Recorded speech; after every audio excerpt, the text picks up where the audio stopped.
Fourth views, चौथा विचार, बाकी ठीक। देश में समान नागरिक संहिता का विवाद अभी चरम पर है और कहा यही जा रहा है कि 2024 लोकसभा चुनाव के मद्देनज़र कहीं न कहीं इसकी कोशिश की जा रही है कि समान नागरिक संहिता के बहाने चुनावी बैतरणी भाजपा पार कर ले।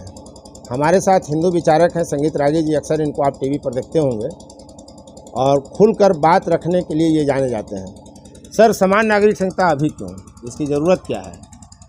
मुझे लगता है कि समान नागरिक संहिता जो है ये बहुत पहले आ जानी चाहिए थी और इसमें ये राजनीति का सवाल नहीं है, ये देश के संविधान का सवाल है, देश के कानून का सवाल है।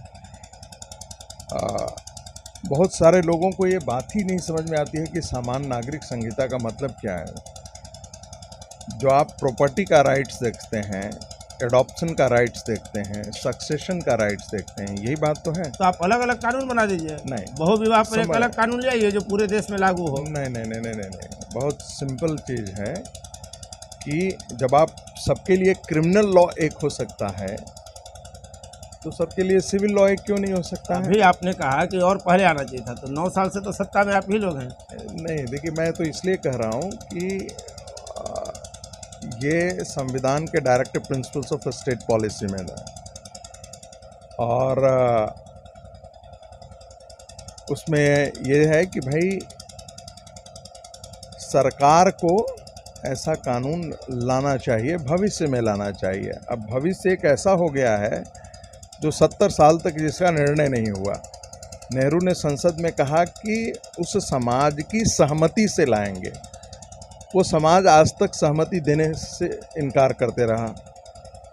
नतीजा है कि कांग्रेस पार्टी ने या अन्य पार्टियों ने भी कभी भी समान नागरिक संहिता को मुस्लिम प्रश्न बना करके समाज में लाया।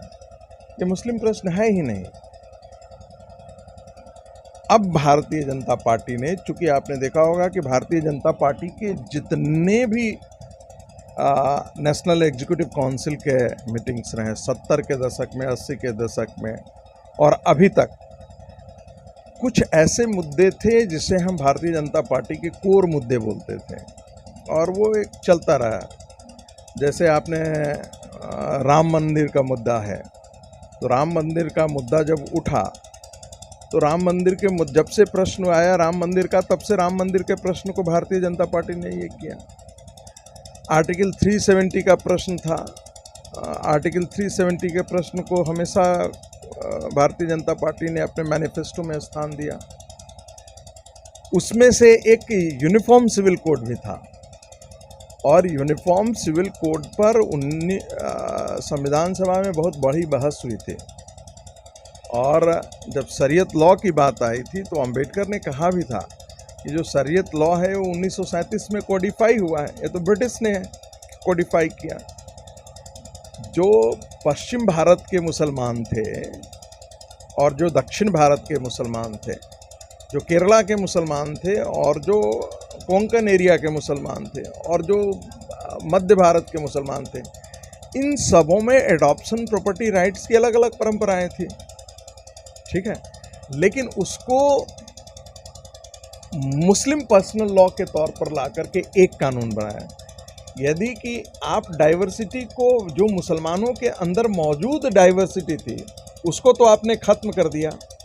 अब देश के अंदर हर समाज जो है, आपको मालूम है कि जब कॉन्स्टिट्यूएंट असेंबली में डिबेट हो रहा था तो जैनों ने भी मांग किया था, अपने बुद्धों ने भी मांग किया था, लेकिन अंबेडकर ने कभी भी जैनों को और बुद्धिस्टों को हिंदू समाज से अलग नहीं करने दिया और सभी के लिए एक ही पर्सनल लॉ आया।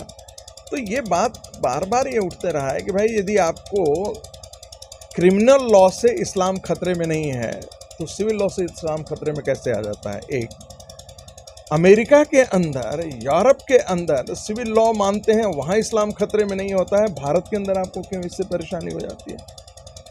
तो ये सवाल तो बहुत पहले हल हो जाना चाहिए था। लॉ कमीशन की आप रिपोर्ट देखिएगा और सुप्रीम कोर्ट के और हाई कोर्ट के ऐसे 7 जजमेंट्स हैं जिसने सुप्रीम कोर्ट और हाई कोर्ट ने केंद्र सरकार को सलाह दी है कि आप यूनिफॉर्म सिविल कोड लेकर के आना चाहिए। इससे देश की एकता को मजबूती मिलेगी। पहले की सरकारों ने नहीं काम किया, ये ठीक है। आप कह रहे हैं कि भारतीय जनता पार्टी भी तो 9 साल से थी, तो भारतीय जनता पार्टी ने एक एक एजेंडे को उठाया है। 370 का मुद्दा कोई सामान्य मुद्दा तो था नहीं। मुझे तो नहीं लगता है कि किसी भी कांग्रेस सरकार को या भारतीय जनता पार्टी के किसी कार्यकर्ता को भी ये कभी रहा होगा कि 370 जो है वो खत्म हो जाएगा। और इतनी लगभग सभी ने मान लिया था कि 370 एक अस्थायी धारा हो गई है, जबकि ये टेम्पररी क्लॉज के अंदर आता है। संवैधानिक व्यवस्था ही संवैधानिक व्यवस्था और टेम्पररी क्लॉज था, समझ रहे हैं कि नहीं? तो वो खत्म किया।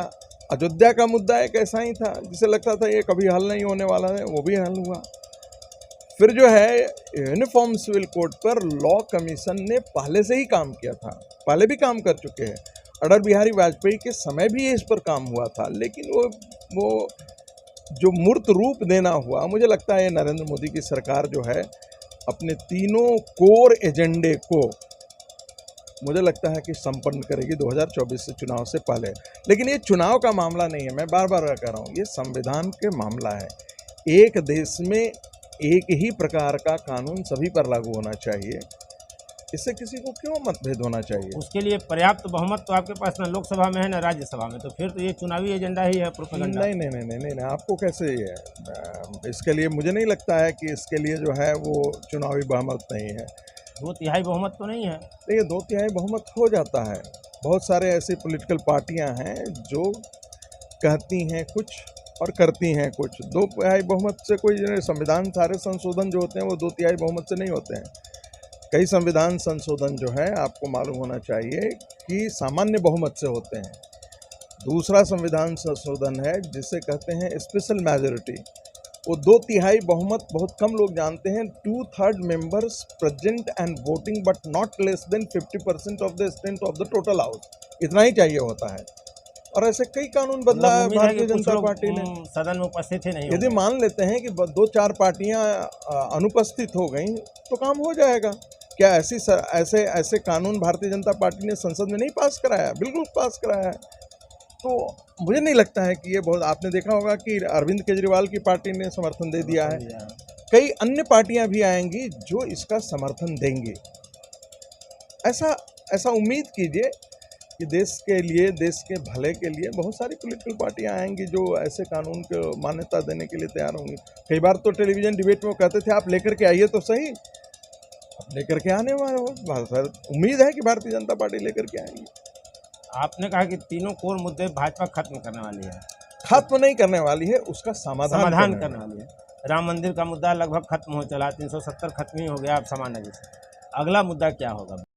अगला मुद्दा क्या होगा, अब इसका जवाब अब अगले वीडियो में देखिए और देखिए कि किस बेबाकी से उन्होंने बात रखी और क्या क्या कैसे कैसे होगा।